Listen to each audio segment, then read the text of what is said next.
എല്ലാവർക്കും Mario serial spot റിവ്യൂയിലേക്ക് സ്വാഗതം. ഈ വീഡിയോ ഇഷ്ടപ്പെടുവാണെങ്കിൽ ഒന്ന് ലൈക്ക് ചെയ്തും സബ്സ്ക്രൈബ് ചെയ്തും ഒന്ന് സപ്പോർട്ട് ചെയ്യണം കേട്ടോ. രാജേന്ദ്രൻ സ്റ്റാൻലിയെ പോയി കണ്ടതിന് ശേഷം ഈ സമയം തന്നെ സ്റ്റാൻലി പറയുമായിരുന്നു, ലീനയുടെ കാര്യത്തെപ്പറ്റി ഒന്ന് ആലോചിച്ചിട്ട് സംസാരിക്കാമെന്ന് പറഞ്ഞു. ഈ സമയം ആ കാര്യം നമ്മുടെ മനുവിനോടും പറയുന്നുണ്ട് ബാലചന്ദ്രൻ. സ്വന്തം അച്ഛന് അവളെ വേണമോ വേണ്ടയോ എന്ന് തീരുമാനിക്കട്ടെ, അതിനുശേഷമായിരിക്കാം തീരുമാനങ്ങൾ ഞാൻ എടുക്കുന്നത്. തന്നെ അത് കഴിഞ്ഞാൽ അവൾക്ക് ഒരച്ഛനെ കാണത്തുള്ളൂ, അത് ഞാനായിരിക്കും. അങ്ങനെ ഒരു തീരുമാനം ബാലചന്ദ്രൻ എടുക്കുന്നുണ്ട്. അങ്ങനെ നമ്മുടെ അലീനെ തേടി നെടുമ്പുരക്കിലെത്തിയിരിക്കുവാണ് സ്റ്റാൻലി. ബാലചന്ദ്രനാണെങ്കിൽ സ്റ്റാൻലി കാണുമ്പോൾ ഒന്ന് ഞെട്ടുന്നുണ്ട്. ഒരു പ്രതീക്ഷ ഉണ്ടായിരുന്നു നിങ്ങൾ അലീനെ തേടി വരുമെന്ന്. ആ ഒരു പ്രതീക്ഷയിലാണ് ഞാൻ ഇത്രയും നാൾ കാത്തിരുന്നത്. സ്റ്റാൻലി വിഷമത്തോടു കൂടി പറയുവാണ്, ഈ ബന്ധത്തിലുണ്ടായ എന്റെ മോളെ എനിക്ക് എന്ന് വെക്കാൻ കഴിയത്തില്ല. അവളെ എനിക്ക് കാണണം, അവളെ കൂട്ടിക്കൊണ്ടുപോകണം. നിങ്ങൾ പറഞ്ഞ എല്ലാ കാര്യത്തിനെ പറ്റിയും ഞാൻ ചിന്തിച്ചു. സ്വന്തം അച്ഛൻ അല്ലാതിരുന്നിട്ട് പോലും താങ്കൾ എന്റെ മോളെ പൊന്നുപോലെ നോക്കി. അതുകൊണ്ട് തന്നെ താങ്കൾ പറയുന്ന ഓരോ വാക്കും എനിക്ക് ഉപേക്ഷിക്കാൻ കഴിഞ്ഞിരുന്നില്ല. അതുപോലെ തന്നെ എനിക്ക് എന്റെ മകളെ കാണണം. അതുപോലെ ഇവിടെ നിന്ന് അവളെ എനിക്ക് കൂട്ടിക്കൊണ്ടു പോവുകയും ചെയ്യണം. ഇനി അവളെ ഇവിടെ നിർത്തേണ്ട ആവശ്യമില്ല, എന്റെ കൂടെ അവൾ താമസിക്കും. പറ്റി ഞാൻ ചിന്തിച്ചു. അവളോട് ചെയ്ത തെറ്റിന് ഒരു പരിഹാരം കാണണം. അല്ലി കുറച്ച് വിഷമത്തോടു കൂടി തന്നെ ബാലചന്ദ്രനോട് കാര്യങ്ങളെല്ലാം പറയുന്നുണ്ട്. ഈ സമയം തന്നെ ബാലചന്ദ്രൻ നമ്മുടെ സ്റ്റാൻലിയെ വീട്ടിനകത്തേക്ക് വിളിച്ചിരുത്തുന്നുണ്ട്. ഈ സമയം തന്നെ ബാലചന്ദ്രൻ പറയുവാണ്, ഞാൻ അലീനെ മോളെ വിളിക്കാമെന്ന്. ഇവിടെ ഇരിക്കുമെന്ന് പറയുന്നുണ്ട്. അങ്ങനെ മോളെ അലീനെ എന്ന് ബാലചന്ദ്രൻ വിളിക്കുന്നുണ്ട്. ലീന അകത്തുനിന്ന് പുറത്തേക്ക് വരുന്നത് കാണുമ്പോൾ സ്റ്റാൻലി ആകാംക്ഷയോടെ കാത്തിരിക്കുവാണ്. എന്റെ പ്രിയപ്പെട്ട മകളെ കാണാനായിട്ട് തിരിക്കുന്നുണ്ട്. ലീന ആ സമയം നേരെ വന്നിട്ട് ബാലചന്ദ്രനോട് ചോദിക്കുവാണ്, എന്താ അച്ഛാ? ഈ സമയം അത് കേൾക്കുമ്പോൾ തന്നെ സ്റ്റാൻലിയുടെ മനസ്സൊന്ന് പിടയുന്നുണ്ട്. അതേസമയം നമ്മുടെ സ്റ്റാൻലിക്ക് മനസ്സിലാകുന്നുണ്ട് ബാലചന്ദ്രനെ തന്റെ അച്ഛനെ പോലെയാണ് കാണുന്നതെന്ന്. അതുപോലെ തന്നെ ബാലചന്ദ്രൻ പറയുവാണ്, ഇത് അച്ഛന്റെ ഒരു ഫ്രണ്ടാണ്, മോളെ ഒന്ന് ചായ എടുത്തിട്ട് വരുമെന്ന് ചോദിക്കുന്നുണ്ട്. ഇപ്പൊ ചായ കൊണ്ടുവരച്ച എന്ന് പറഞ്ഞിട്ട് അലീന അകത്തേക്ക് പോകുന്നുണ്ട്. ലീനയെ കാണും തോറും നമ്മുടെ സ്റ്റാൻലിയുടെ നെഞ്ച് നീറുന്നുണ്ട്. ലീന അകത്തേക്ക് പോയി കഴിയുമ്പോൾ ബാലചന്ദ്രൻ സ്റ്റാൻലിയോട് പറയുവാണ്, അവൾ എന്നെ അച്ഛ എന്നാ വിളിക്കുന്നേ, അവൾക്ക് ഞാൻ സ്വന്തം അച്ഛനെ പോലെയാ. അതുകൊണ്ട് തന്നെ അവളെ അത്ര സുരക്ഷിതത്വമുള്ള ഒരു സ്ഥലത്തേക്കല്ലേ എനിക്ക് അവളെ മാറ്റാൻ കഴിയുള്ളൂ. സ്വന്തം അച്ഛന് അവളെ വേണമോ വേണ്ടയോ എന്ന് അറിയാൻ വേണ്ടിയാ ഞാൻ അന്ന് അവിടേക്ക് വന്നത്. മകൾക്ക് വേണ്ടെന്ന് പറഞ്ഞാൽ ഒരു തരത്തിലും ഞാൻ അവളെ നിങ്ങൾക്ക് തരത്തില്ല. ബാലചന്ദ്രൻ നിറ കണ്ണുകളോടെ സ്റ്റാൻലിയോട് അക്കാര്യം പറയുന്നു. അതേസമയം സ്റ്റാൻലി പറയുവാണ്, നിങ്ങളുടെ ആ വലിയ മനസ്സ് എനിക്ക് മനസ്സിലാകുന്നുണ്ട്. സ്റ്റാൻലിയും വളരെ വിഷമത്തോടു കൂടി ബാലചന്ദ്രനോട് പറയുവാണ്. അതിനുശേഷം അലീന ചായയുമായി എത്തുന്നുണ്ട്. ഈ സമയം തന്നെ സ്റ്റാൻലി പോകാനായിട്ടും റെഡിയാകുന്നുണ്ട്. ബാലചന്ദ്രൻ അലീനെ വിളിച്ചിട്ട് പറയുവാണ്, മോൾക്ക് അന്ന് താമസിക്കാൻ വേണ്ടി വീട് അച്ഛൻ അന്വേഷിച്ചെന്ന് പറഞ്ഞിരുന്നില്ലേ, ഇവിടത്തെ സാറാണിത്. അവളെ അങ്ങോട്ടേക്ക് കൂട്ടിക്കൊണ്ടു പോകാനാണ് വന്നിരിക്കുന്നത്. കേൾക്കുമ്പോൾ അലീനയ്ക്ക് നല്ല വിഷമം വരുന്നുണ്ട്. അതിനുശേഷം ദയനീയമായി സ്റ്റാൻലിയെ നോക്കുന്നുണ്ട്. അലീൻ ദയനീയ അവസ്ഥയിൽ നോക്കുന്നുണ്ട്. സ്റ്റാൻലി പോയതിനു ശേഷം അലീന ചോദിക്കുവാണ്, അച്ഛ ഞാൻ അങ്ങോട്ടേക്ക് പോകണോ അച്ഛ? എനിക്ക് അയാളെ കണ്ടിട്ട് എന്തോ ഒരു പന്തികേട് പോലെ തോന്നുന്നു. ഈ സുരക്ഷിതമായിട്ട് കഴിയാൻ പറ്റിയ സ്ഥലം അത് തന്നെയാണ്. ഇവിടെ നിറങ്ങി കഴിഞ്ഞ് എങ്ങോട്ട് പോകും എന്നതിനുള്ള ഉത്തരമാണ് അയാള്. ഈ സമയം തന്നെ നമ്മുടെ ബാലചന്ദ്രൻ അലീനയോട് ആ കാര്യങ്ങളെല്ലാം തുറന്നു പറയുന്നുണ്ട്. അതിനുവേണ്ടി നമ്മുടെ അലീനയെ ബാലചന്ദ്രൻ മുറിയിലേക്ക് വിളിക്കുന്നുണ്ട്. അലീന ആ സമയം, എന്താ അച്ഛ? എനിക്ക് മോളോട് ഒരു കാര്യം പറയാനുണ്ട് എന്ന് വന്ന ആ വ്യക്തിയുണ്ടല്ലോ, അതാരാന്ന് അറിയാമോ മോൾക്ക്? അതേസമയം അലീന ചോദിക്കുവാണ്, ആരാ അച്ഛ? അച്ഛന്റെ കൂട്ടുകാരൻ എന്നല്ലേ പറഞ്ഞത്? എന്നെ ആ വീട്ടിലേക്കല്ലേ അച്ഛൻ പറഞ്ഞു വിടാൻ വേണ്ടിയിരിക്കുന്നത്? എന്റെ കൂട്ടുകാരനൊന്നുമല്ല മോളെ, ഞങ്ങൾ തമ്മിൽ 2 ദിവസത്തെ അടുപ്പം മാത്രമേ ഉള്ളൂ. നമ്മൾ തമ്മിൽ കണ്ടിട്ട് 2 ദിവസമേ ആയിട്ടുള്ളൂ. അതേസമയം അലീന ആകാംക്ഷയോടെ നോക്കുന്നുണ്ട് ബാലചന്ദ്രനെ. ഞാനന്ന് യാത്ര പോയപ്പോഴാണ് അദ്ദേഹത്തെ ആദ്യമായി കാണുന്നത്. എന്റെ കൂട്ടുകാരനൊന്നുമല്ല മോളെ, അവിടെ നിർത്താമോ എന്ന് ഞാൻ ഇയാളോടാ ചോദിച്ചെന്ന് പറയുന്നുണ്ട്. അതേസമയം അലീന പറയുവാണ്, അച്ഛനല്ലേ പറഞ്ഞ് അയാളുടെ കൂടെ നിന്നാൽ ഞാൻ സേഫ് ആയിരിക്കുമെന്ന്. അച്ഛൻ അങ്ങനെ പറഞ്ഞിട്ടുണ്ടെങ്കിൽ അത് ഉറപ്പായിരിക്കും. എനിക്ക് അങ്ങോട്ടേക്ക് പോകുന്നതിന് ഒരു മടിയുമില്ല അച്ഛ. എന്തായാലും ഞാൻ പോയി കഴിഞ്ഞാൽ മാഡം ഇങ്ങോട്ടേക്ക് തിരിച്ചു വരുമല്ലോ. നിങ്ങൾ സന്തോഷമായിട്ട് ജീവിക്കണം, അതുമാത്രം എനിക്ക് മതി. ബാലചന്ദ്രന്റെ അടുത്ത് നിറ കണ്ണുകളോടെ അലീന പറയുവാണ്. കേൾക്കുന്നതും ബാലചന്ദ്രൻ അലീനയോട് പറയുവാണ്, മോളെ അതാരാണെന്ന് നിനക്കറിയാമോ? അയാളുടെ പേരെന്താണെന്ന് നിനക്കറിയാമോ? അച്ഛ എന്ന് അലീന ചോദിക്കുമ്പോൾ ഗൗരവമായിട്ട് നമ്മുടെ ബാലചന്ദ്രൻ പറയുവാണ്, സ്റ്റാൻലി ജോസഫ്. സമയം അലീനയ്ക്കൊന്നും മനസ്സിലാകുന്നതുമില്ല. അതാണ് സ്റ്റാൻലി ജോസഫ് മോളുടെ അച്ഛൻ. കേൾക്കുന്നതും ദയനീയമായിട്ട് ബാലചന്ദ്രനെ നോക്കിയിട്ട് പൊട്ടി കരയുന്നുണ്ട് നമ്മുടെ അലീന. അതേസമയം തന്നെ ആകാംക്ഷയോട് ബാലചന്ദ്രനോട് ചോദിക്കുവാണ്, അച്ഛ ആരാ പറഞ്ഞത് അദ്ദേഹമാണ് എന്റെ അച്ഛനെന്ന്? അന്ന് ഞാൻ പോയത് ഓർമ്മയുണ്ടോ മോൾക്ക്?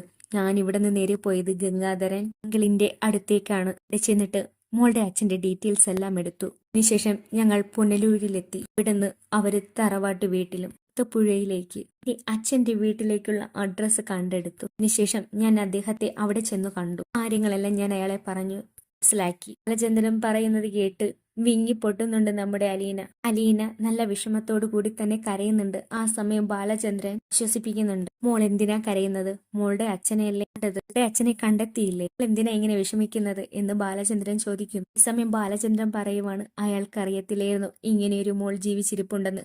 വൈജിയെ പോലെ തന്നെ സ്റ്റാൻലിക്കും അറിയില്ലായിരുന്നു. ഇവിടെ കാര്യങ്ങളെല്ലാം പറഞ്ഞതിന് ശേഷം എന്നോട് പറഞ്ഞു, ഒരു ദിവസം ആലോചിക്കാനുള്ള സമയം വേണം. കാരണം അദ്ദേഹത്തിനും കുടുംബവും കുട്ടികളുമുണ്ട്. അതുകൊണ്ട് തന്നെ 2 ദിവസം ആലോചിക്കാൻ സമയം വേണമെന്ന് പറഞ്ഞു. അതുകൊണ്ടാണ് മോളുടെ അടുത്ത് ഇത്രയും ദിവസം ഞാൻ പറയാത്തത്. അപ്പോൾ അയാള് മോളെ തിരക്കി വന്നു. മോളെ കൂട്ടിക്കൊണ്ടു പോകാൻ തയ്യാറാണെന്ന് പറഞ്ഞു. ഇനി മോൾ ആ കാര്യങ്ങളെല്ലാം അറിയണമെന്ന് ബാലചന്ദ്രൻ അലീനയോട് പറയുന്നുണ്ട്. കേൾക്കുമ്പോൾ ആകെ വിഷമിച്ചിരിക്കുവാണ് അലീന. എന്നിട്ട് ബാലചന്ദ്രനെ കെട്ടിപ്പിടിച്ചു കരയുവാണ്.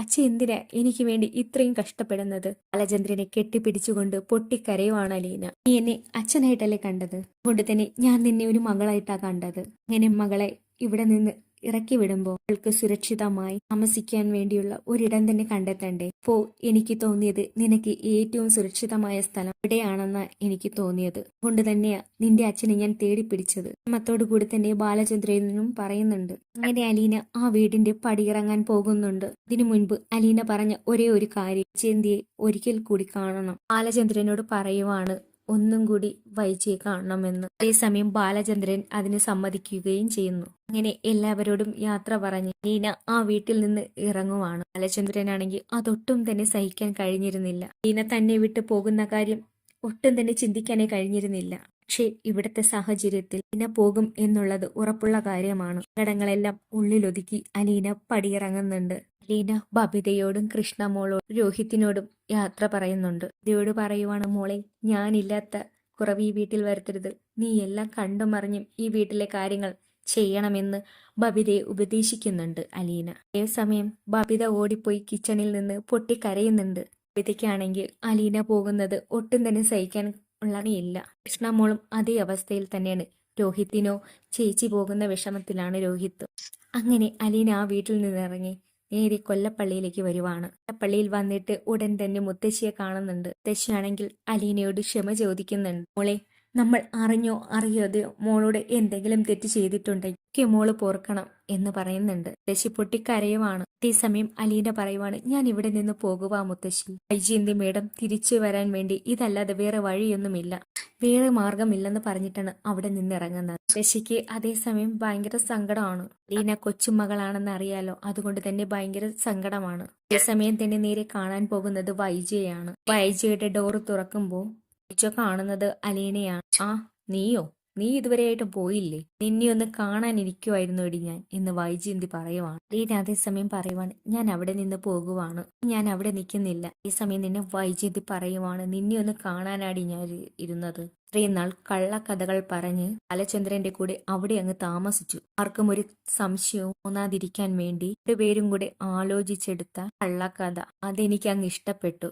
ഞാൻ എല്ലാവരോടും പറഞ്ഞതായിരുന്നു നീ ബാലചന്ദ്രന്റെ മകളല്ല എന്ന കാര്യം. ആരും വിശ്വസിച്ചില്ല, എല്ലാവരും നിങ്ങളെ വിശ്വസിച്ചു. അതിനെന്താ, ഇപ്പോൾ എല്ലാവർക്കും മനസ്സിലായി കഴിഞ്ഞു. നിനക്ക് നാണമില്ലേ? സ്വന്തം ഭാര്യയെ അടിച്ചിറക്കേണ്ട അവസ്ഥ കാരണമുണ്ടായി. നിനക്ക് നാണമില്ലേടി? എന്നിട്ട് പോലും നീ കള്ളം പറഞ്ഞ് അയാളുടെ കൂടെ നിന്നു. നിനക്ക് ഇത്തിരിയെങ്കിലും ഉളുപ്പുണ്ടോ എന്നൊക്കെ ചോദിച്ചിട്ട് വൈജയന്തി അലീനയെ വിഷമിപ്പിക്കുന്നുണ്ട്. അതേസമയം തന്നെ വൈജയന്തി പറയുവാണ്, നീ ഇതിനൊക്കെ അനുഭവിക്കും, അതിന്റെ ശാപമാണ്. സങ്കടകരമായിട്ട് തന്നെ വൈജ അത് പറയുന്നു. അതുപോലെ തന്നെ ബാലചന്ദ്രനെയും അലീനയും തെറ്റായ രീതിയിൽ വൈജയന്തി ചിത്രീകരിക്കുന്നുണ്ട്. അതേസമയം അലീന പറയുവാണ്, മാഡം അങ്ങനെയൊന്നും പറയരുത്. അച്ഛൻ എൻ്റെ സ്വന്തം അച്ഛനെ പോലെ, അങ്ങനെയൊന്നും അച്ഛനെ കുറിച്ച് പറയരുത്. നിനക്ക് സ്വന്തം അച്ഛനാണെന്ന് പറഞ്ഞ് അയാളുടെ കൂടെ അവിടെ താമസിക്കാമല്ലോ. ഇതെല്ലാം കേട്ടിട്ട് അവസാനം അലീന പൊട്ടിത്തെറിക്കുന്നുണ്ട്. മാഡം ഒരു 22 വർഷങ്ങൾക്ക് മുമ്പ് ഒരു ജീവിതം ജീവിച്ചായിരുന്നല്ലോ ആഗ്രയിൽ വെച്ച്. ഇത് കേൾക്കും വൈജ നേരം പൊട്ടിത്തെറിച്ച വൈജ ആ സമയമായപ്പോ ഒന്ന് ഞെട്ടി നിൽക്കുവാണ്. ഓർമ്മയുണ്ടോ, ആഗ്രയിൽ വെച്ച് ആളൊരുത്തന്റെ കൂടെ ജീവിച്ചത്. ഇത് മറന്നോ എന്ന് അലീന ചോദിക്കുന്നുണ്ട്. കേൾക്കുന്നതും വൈജയ്ക്കൊന്നും മിണ്ടാൻ കഴിയുന്നില്ല. വൈജയാണെങ്കിൽ ഞെട്ടി നിൽക്കുവാണ്. ജീവിതമൊക്കെ നിങ്ങൾ മറന്നു കാണും, പക്ഷെ എനിക്കത് മറക്കാൻ കഴിയില്ല. ഒന്ന് ജീവിച്ചതിന്റെ ബാക്കി പത്രമാണ് ഞാൻ എന്ന് സങ്കടത്തോടെ അലീന പറയുവാണ്. അലീന പറയുന്ന വാക്കുകൾ കേട്ട് വൈജ ഞെട്ടി നിൽക്കുവാണ്. മാഡം എന്റെ അമ്മയായിരുന്നു അലീന പറയുമ്പോൾ എന്ത് ചെയ്യണം എന്നറിയാതെ വൈജ പകച്ചു നിൽക്കുവാണ്. ഞാൻ ഇവിടെ നിന്ന് പോകുവാണ്. എനിക്കൊന്നും മറച്ചു വെക്കാനില്ല. നീ എന്റെ അച്ഛനെ ഇങ്ങനെ അപമാനിക്കുന്നത് എനിക്ക് കേട്ടു നിൽക്കാനാവത്തില്ല. അതുകൊണ്ട് ഞാനിപ്പോ ഈ സത്യങ്ങളെല്ലാം തുറന്നു പറഞ്ഞതെന്ന് അലീന പറയുവാണ്.